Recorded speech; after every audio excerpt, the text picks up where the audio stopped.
tucked up in a nice warm bed. High on Everest, in the death zone, with little hope of rescue, a climber contacts his wife.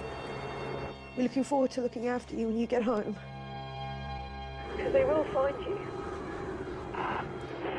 Try not to worry too much.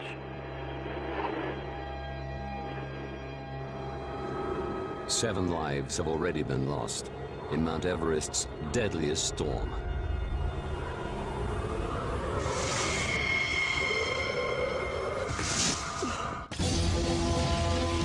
Disasters don't just happen. They're triggered by a chain of critical events. Unravel the clues and count down those final seconds from disaster. Nepal, Mount Everest, May the 9th, 1996. 10:15 p.m.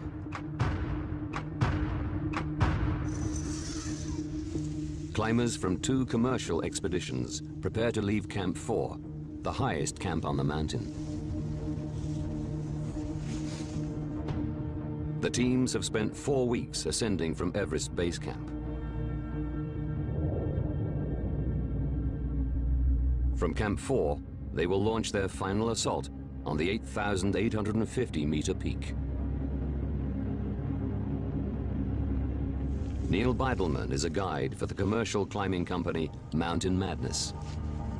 I stuck my head outside the tent, and it was very cold, but it was clear and the winds were calm.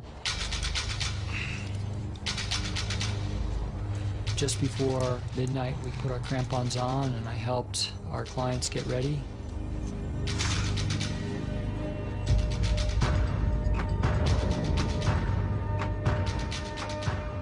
"14 client climbers are making a bid for the world's highest peak.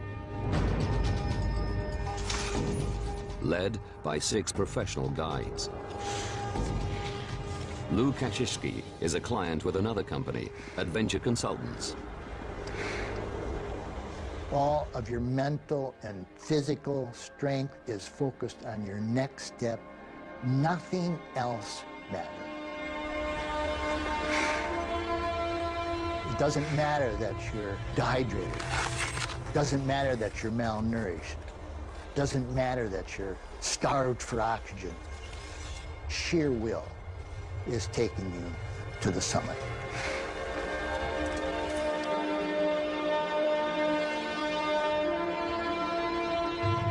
"5:30 a.m. Lena Gamelgard is a Mountain Madness client. I felt excited, scared. I doubted myself. I wanted to test myself against this grandiose fantasy of becoming an Everest mountaineer that was capable of surviving. Above 8,000 meters, the climbers have now entered the death zone, where the air is too thin to support human life. I knew that if I make the slightest mistake here, I am going to die. If you twist your ankle, if you get a little bit lost from the main route, you are dying as you climb higher because there's not enough oxygen to sustain yourself. Mountain Madness leader Scott Fisher is at the rear of his group to help slower climbers.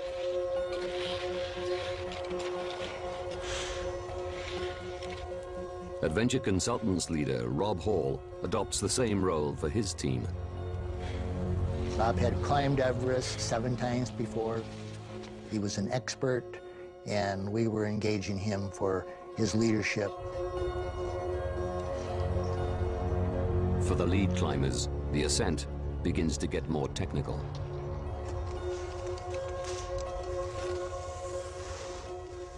Neil Beidelman, one of Scott Fisher's guides, has to fix ropes up to the south summit, 100 meters below the main Everest peak. 9:58 a.m.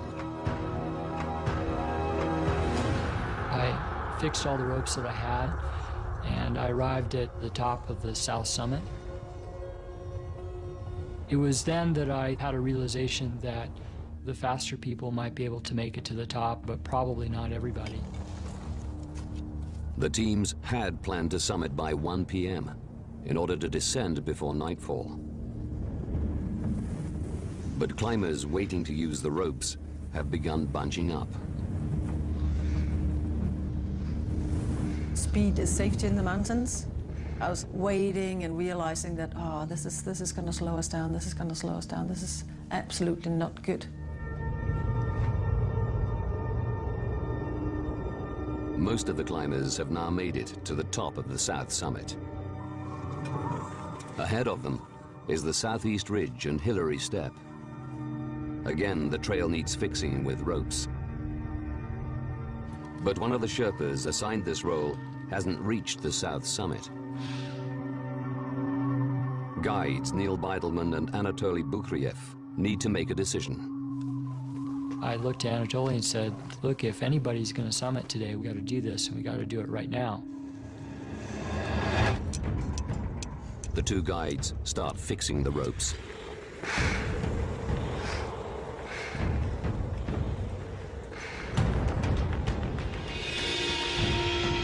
The leading client climbers traverse the Southeast Ridge.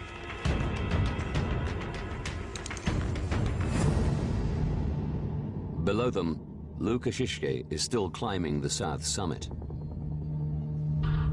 He knows the team are behind schedule. I had promised my wife, Sandy, one attempt only on Everest. This was it, and to come back home.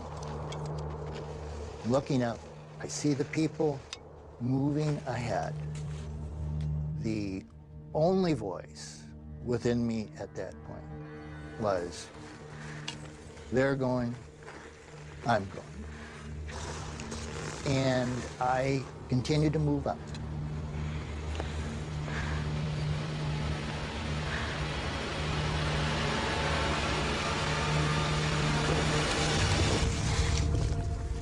All of a sudden, I dropped down to my knees and I'm hanging onto the ice axe. Everything went silent. Stone silent. I began to hear another voice. I believe it was the voice of the heart. And I even think it might have been Sandy's heart crying out to be heard.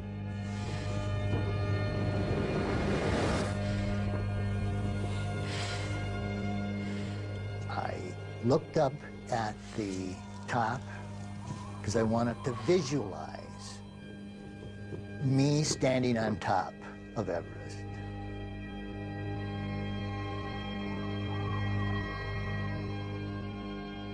A moment that was never going to happen in a place that I was never going to stand.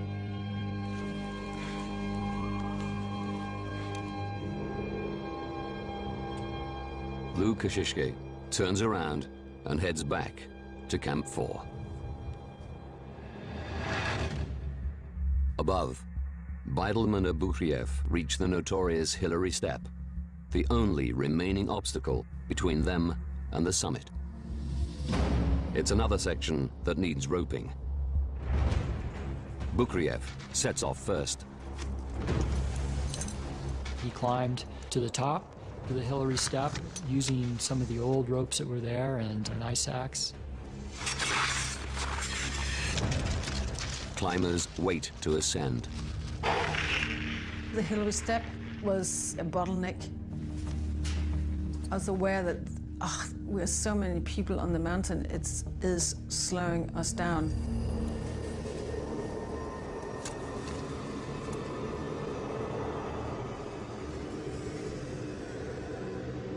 (1:07 p.m.)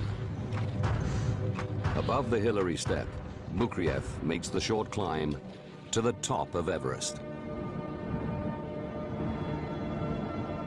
When I arrived on the top, we congratulated each other.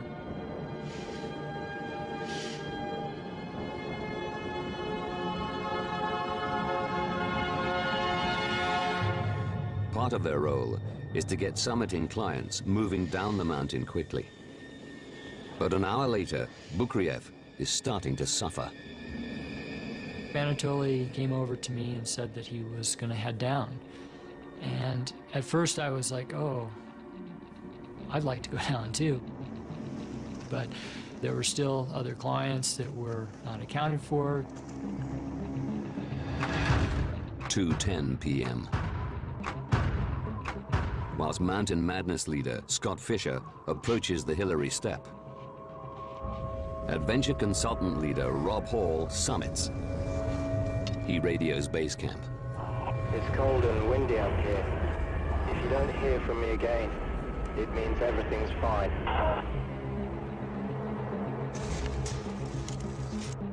2:30 p.m.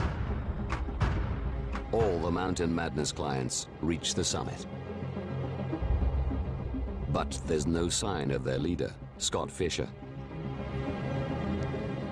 Neil Beidelman is now in sole charge of the group. Nobody was going to just touch the top and turn around in a minute. I just couldn't get people up fast enough to head back down. The Mountain Madness team begin their descent. At the Hillary Step, the group come across their expedition leader, Scott Fisher. He's still ascending. I was a little miffed when I passed him that he was so far behind. I really expected him to be with the team. The descending Mountain Madness group make their way down the upper sections of the mountain to reach the south summit.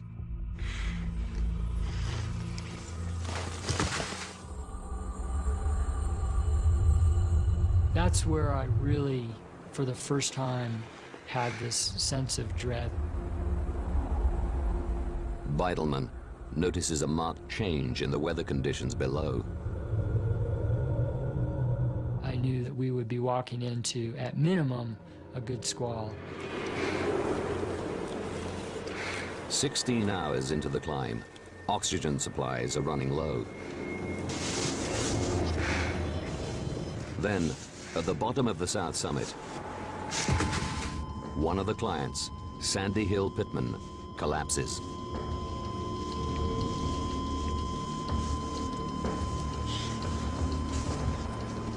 She's given an emergency shot of a steroid, dexamethasone. And I go over there and Sandy can barely talk. She's just kind of gurgling into her mask. And I looked at her tank and she had a little bit of oxygen left, but it was getting near the end. I have to give all of my effort to get Sandy stood up and start to drag her off the mountain, otherwise she's dead. There's no question about that.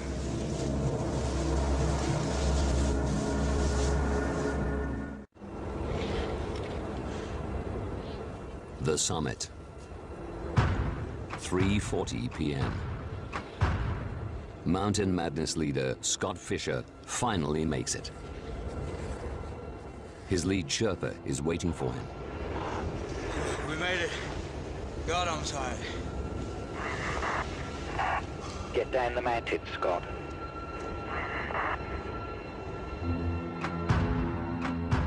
At the Hillary Step, adventure consultant leader Rob Hall is assisting an exhausted client, Doug Hansen, down.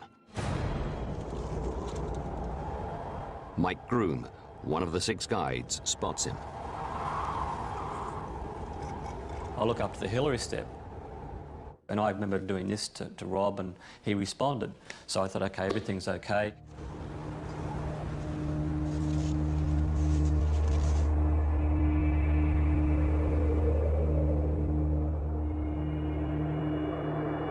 But 15 minutes later, Rob Hall radios base camp. We've run out of oxygen. I'm with Doug and he's collapsed above the Hillary Step. We need oxygen to be brought up from the south summit. 800 meters above, Rob Hall is with Doug Hansen, descending the Hillary Step.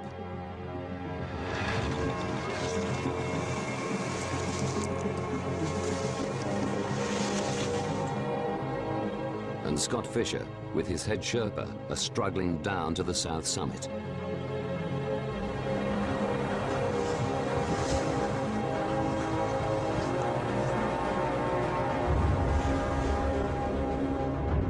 Below them, Mike Groom and Neil Beidelman are approaching the South Col when the storm finally strikes. 7 p.m.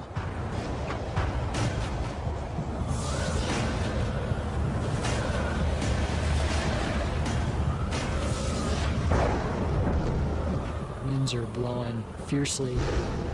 There's thunder and lightning in the sky now. It just, you know, they were almost instantaneous. It just like knocked you back.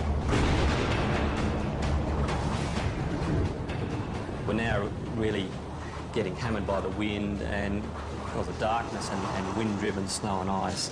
We've lost all sense of direction, all visibility. Lena Gamelgard is with them. Everybody had run out of oxygen at this point, and that's just like pulling the plug from the electricity. People are collapsing.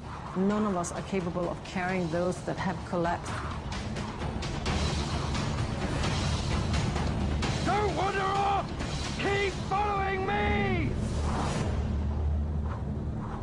On both sides of the South Col are two very steep precipices, and I just had this feeling, almost a premonition, that if we didn't just stop and regroup, that we were going to walk right off the edge. 10 p.m. The 11 climbers form a huddle. You sort of huddle together to keep each other as warm and protected as possible, and beat each other to help keep each other awake. That was pure survival. Keep moving your arms and legs! I don't want to die! I had to fight against the weight of just wanting to go to sleep and not wake up again.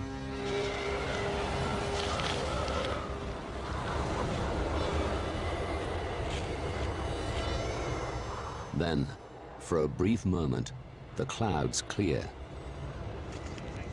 What I saw was the outline of two peaks. This was the chance that we were looking for. This was our opportunity. Seeing the peaks gives the climbers a bearing. They set off towards Camp 4. But some are so exhausted, they can hardly stand. If you can't walk, crawl! The guides decide to leave those that can't move behind. It did make sense, otherwise we're all probably going to die. Stay together! Don't separate!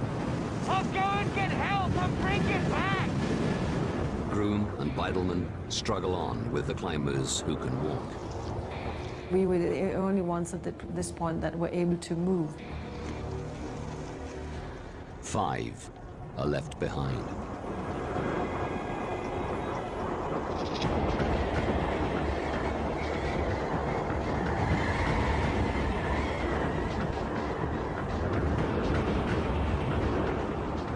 We walked directly into where the camp was.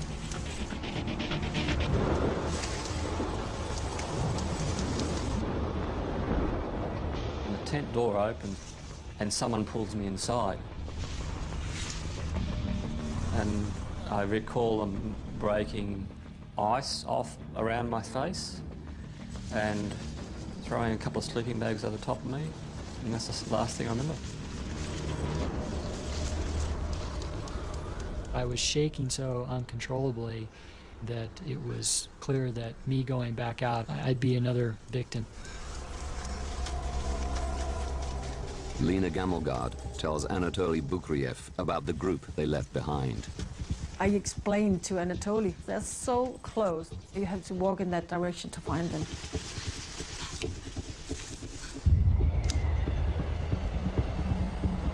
Bukriev heads off alone into the storm.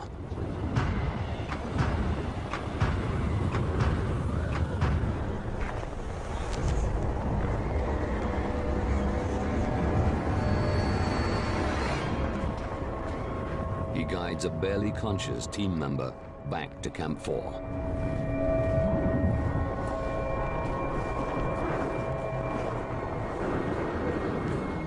There was nobody except Anatoly who were capable of moving to help anybody up there. 3 a.m. Bukriev leads 2 more climbers to the camp. But he doesn't have the strength to rescue the remaining 2 clients.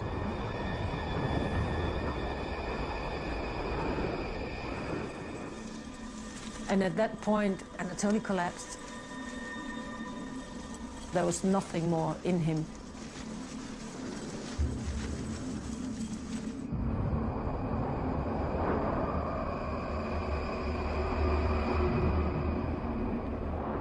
Six climbers from the 2 teams, including leaders Rob Hall and Scott Fisher, are still out on the mountain. They've been out there for over 24 hours.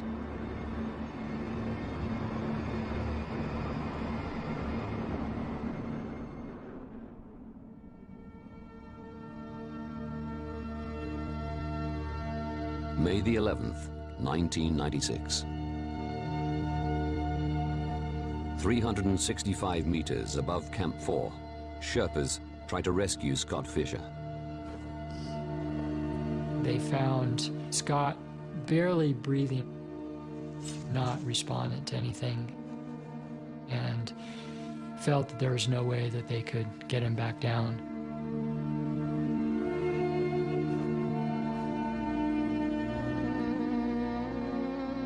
Sherpas attempt to reach Rob Hall on the south summit, but they are forced to turn back 213 meters below his position due to worsening weather. He's still alive, but frostbitten and unable to descend. Base camp patch Rob Hall's radio through to his pregnant wife at home in New Zealand. Hey, darling. I hope you're tucked up in a nice warm bed. You sound much better than I thought you would. How are your feet? I haven't taken my boots off to check, but I think I may have a bit of frostbite. We're looking forward to looking after you when you get home. Because they will find you. Try not to worry too much.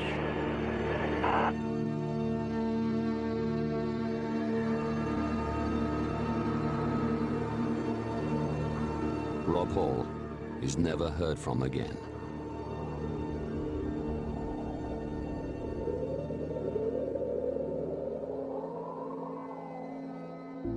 The storm that struck Mount Everest on May the 10th, 1996, claimed 8 lives.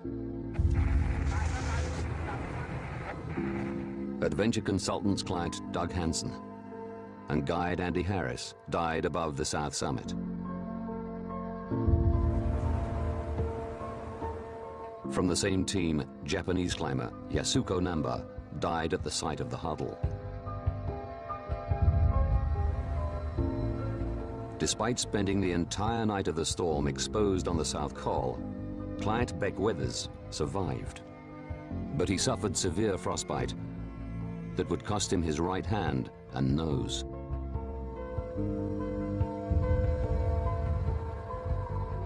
Leader Rob Hall's body was found below the south summit on May the 23rd.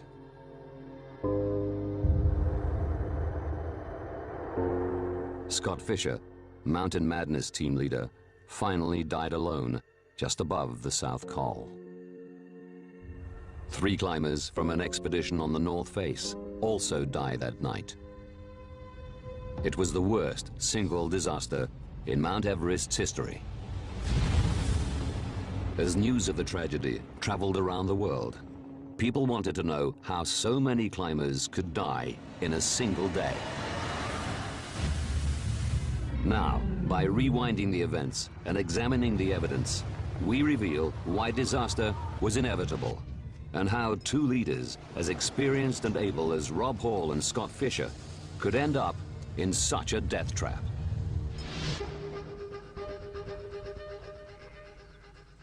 Alan Hinks is one of the few elite mountaineers to have summited all 14 mountains in the world that are over 8,000 meters above sea level. Everest, the highest of them all, is 8,850 meters. Above 8,000 meters, it's like another world. It's a bit like you're suffering from flu and you've got a hangover and you're trying to push yourself on a marathon. Everything takes a massive amount of effort, just thinking, just moving. On May the 9th, 1996, Alan Hinks was part of a British expedition on the north side of Everest. They were forced to postpone their summit bid when the storm struck. Alan Hinks believes that the disaster on the other side of the mountain was caused by a series of fatal miscalculations. In '96, there was critical decisions made on Everest. Some were right, some were wrong. All attempts on high summits have a cutoff time. A time to turn around and head back down the mountain. Everest's accepted cutoff time is 1 p.m. Head for Camp 4 any later than that, and the risks begin to multiply.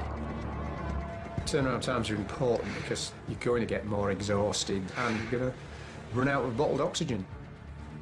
Delaying the descent beyond 1 p.m. also means returning in the dark. You can't see properly, even with a head torch on. And it's just adding to the disorientation with the fatigue at extreme altitude. On Everest, late in the day, the weather is also likely to rapidly deteriorate. Once it gets dark, it gets much, much colder. 40 below is quite possible. And if it's in a storm with the wind, you could easily get minus 60. And it's just stripping the life out of your body. So you must have a turnaround time and stick to it. Before the 1996 ascent, both groups discussed a turnaround time of 1 p.m. We need to be on the ridge at daybreak. We need to be on the south summit by 10 or earlier, and on the summit by 12. Absolute drop-dead time was 1 o'clock. That wasn't our target time that we wanted to be leaving the summit. That was the maximum, the latest in the day. But at 1 p.m. on May the 10th, not a single climber from either expedition had reached the summit of Mount Everest. It's not until 4 p.m. that the final 2 climbers reach the top. One of them is Rob Hall, the adventure consultants leader who had initially set the 1 p.m. deadline. Alan Hinks wants to understand why these delays in getting to the summit happened. The biggest delay on the ascent had been because of bottlenecks at 2 sections of the climb, below the south summit and on the Hillary Step. These are the most technically demanding parts of the climb and require fixed ropes. Fixed ropes are necessary on Everest to make sure people can get up, but more importantly, get down safely. Clearly, someone has to go first and fix the ropes on the steep sections. As the clients arrived at the bottom of the south summit, no ropes had been fixed. The plan was for Lobsang, our head climbing Sherpa, and Rob's head climbing Sherpa to leave the tent 2 hours before us to enable them enough time to get the ropes in place. But as the climbers waited, Beidelman found Sherpa Lobsang showing signs of altitude sickness. There was Lobsang sitting with his elbows on his knees and he was vomiting. So I reached into Lobsang's pack and I grabbed all the ropes that he had. Lobsang never was able to recover and come to the front of the group and to start fixing ropes. Alan Hinks believes that the rope-fixing failure shows the plan itself was flawed. Sending 2 Sherpas up to fix the ropes, you know, a couple of hours before everybody went to the summit is cutting it fine. If one or both of those people are affected dramatically by the conditions, then that's the end of fixing the ropes. Guides Anatoly Bukriev and Neil Beidelman eventually took responsibility for fixing ropes. But climbers from both teams were forced to wait as they worked. Nowadays, to help reduce the delays on Everest, you'd send a team ahead to make sure the mountain's fixed before anyone sets off. And you'd also have at least 2 ropes, a rope for going up and a rope for coming down. But in 1996, even had the ropes been set earlier, with 33 climbers attempting to summit, queues would still have formed. The decision for the 2 largest expeditions that year to attempt to summit on the same day was controversial even at the time. The rationale that was put forward was that the mountain hadn't been climbed that year. There was very deep snow. By combining forces, we'd have more Sherpa and guide support.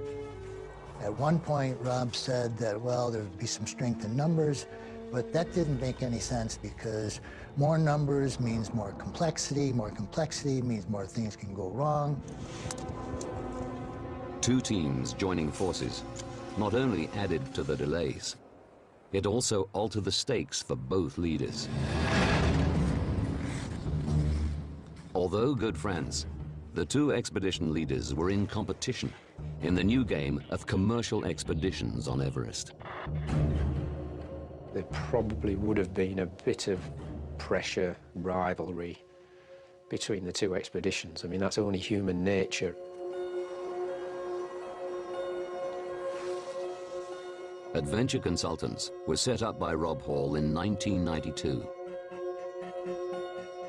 The company pioneered the commercial expedition model, where professional climbers get paying clients up the mountain.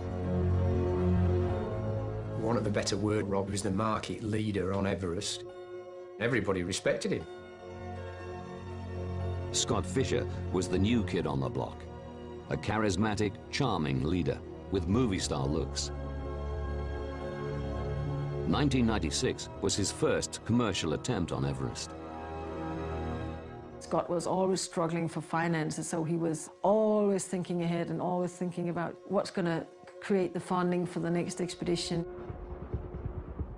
Both leaders knew success in this expedition would result in more clients the following season. And on May the 10th, most of Scott Fisher's clients made the summit before Rob Hall's. It's a situation that may have persuaded Hall to carry on climbing with his clients past the turnaround time. Rob was looking at all of the Fisher expedition members going to the summit. There's no question in my mind that that was an influencing force, watching them go.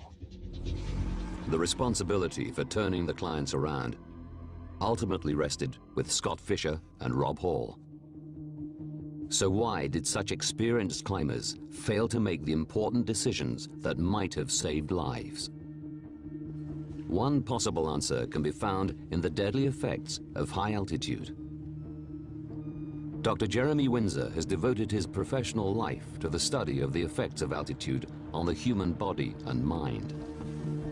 In 2007, he was part of a research expedition to the summit of Everest, conducting groundbreaking experiments in the death zone.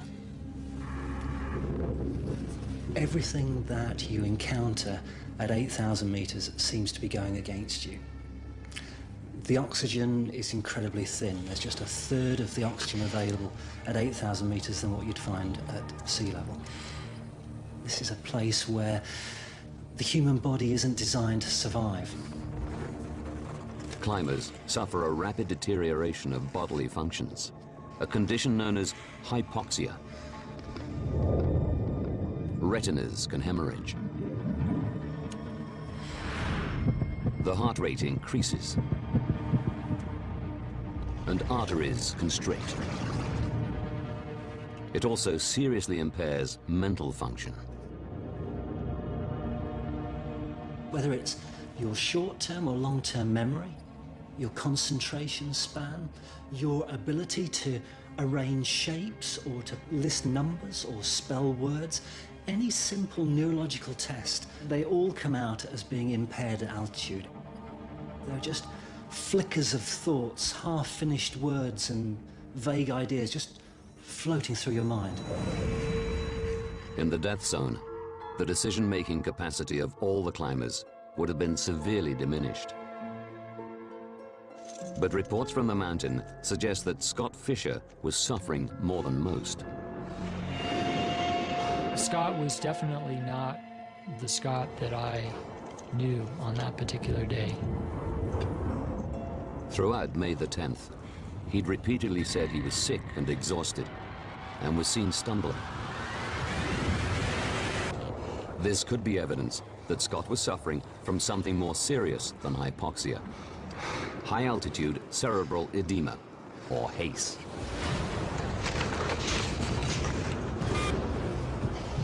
HACE affects between 1 in 100 and 1 in 1,000 people who spend time above 5,000 meters. Fluid accumulates in the brain, and that brain then will start to swell. Then we start to see the neurological symptoms. It's a poor sense of coordination and an imbalance of movement. This can deteriorate into a loss of consciousness, and eventually it can prove fatal. Scott Fisher was found with his thermal suit unzipped, and his head Sherpa, Lobsang, reported that he'd been talking irrationally. He wanted to untie from his harness and jump off the ridge or some such thing. I mean, things that normal climbers don't say. So perhaps this is an indication that he had HACE. He also requested a helicopter rescue, despite knowing that because of the thin air, no helicopter had ever landed higher than base camp. For a man of his skills and talents, to ask for a helicopter rescue clearly reflects that he was in a terrible state in those last few hours when he was with Lobsang.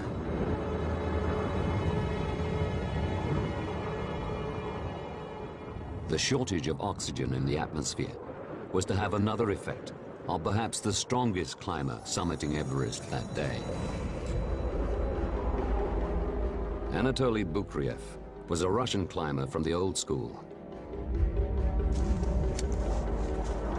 Scott wanted Anatoly to be the troubleshooter, the one who was always in the lead in the most difficult situations, and to save Scott's ass if somebody really went bad. Bukriev had chosen to climb Everest without the assistance of supplementary oxygen. Bottled oxygen keeps you warmer, you're probably making better decisions, you've got more oxygen for your brain, obviously. What the clients want from the guide is the marginal difference in strength and experience and awareness above their own abilities to keep them safe and to help them out. And if you choose to not climb with oxygen and your client is, you're giving back most, if not all, of that marginal safety. Lack of oxygen meant Bukriev was unable to stay on the summit for long. His help during the descent could have made a critical difference. I wish that Anatoly had stayed with us and not descended on his own. Perhaps we would have been able to get back to the camp before the storm came. But one thing is certain. Once the storm struck, Bukriev was a lifesaver. Anatoly did make a very heroic effort to go back out there and save many lives. What he did at that point was superhuman.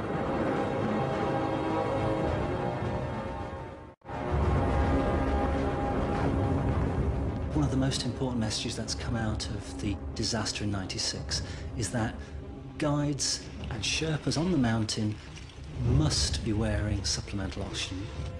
Today, oxygen is compulsory for guides on Everest. Now, it's possible to rewind the events of that fatal day to reveal how so many experienced climbers lost their lives on Everest. May the 9th, 1996. 19 hours to disaster. 2 expeditions set off from Camp 4. 33 climbers are attempting to summit. 7 hours to disaster. They reach the south summit. The expected fixed ropes are not there. A bottleneck forms. 6 hours to disaster. The first climber summits. He descends an hour after the turnaround time. 3 hours to disaster. Leader Scott Fisher arrives at the summit after the rest of his group. 2 hours to disaster. Scott Fisher falls ill. Rob Hall struggles with an unconscious climber. Seconds to disaster. 11 climbers, just meters from Camp 4, are hit by a deadly storm. At this point, for some, there is no hope. Despite all the errors and miscalculations, it's possible that many of the climbers would have survived the night if it hadn't been for the severity of the storm that struck during their descent. Gusts of up to 80 miles an hour ripped into the mountainside. Temperatures plunged to -40. But there was another, lesser-known effect of the changing conditions. In the storm of '96, the barometric pressure fell. As a result, the amount of oxygen in the atmosphere fell.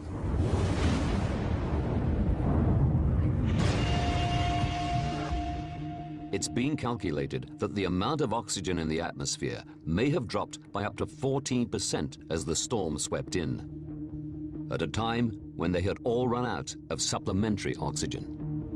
There was a real step. They fell off that physiological knife edge. For a group who'd spent 24 hours on the mountainside, already starved of oxygen, this drop made all the difference. It's that very knife edge that makes climbing Everest such a deadly undertaking. A successful summit bid is dependent not only on careful planning.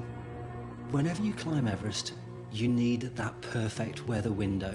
You need everything in your favor. You need the wind speeds to be low, the air temperatures to be warm, and the sky to be clear. Mountain Madness believes that the guiding industry is made up of a community of like-minded individuals that work cooperatively on the mountains. In this instance, it could be argued that competitiveness between guiding companies may have led to mistakes. But it was ultimately Mother Nature that ruled the day. Today, weather forecasts are more accurate. The hardest sections are roped well ahead of time. Important decisions are made at base camp rather than at altitude.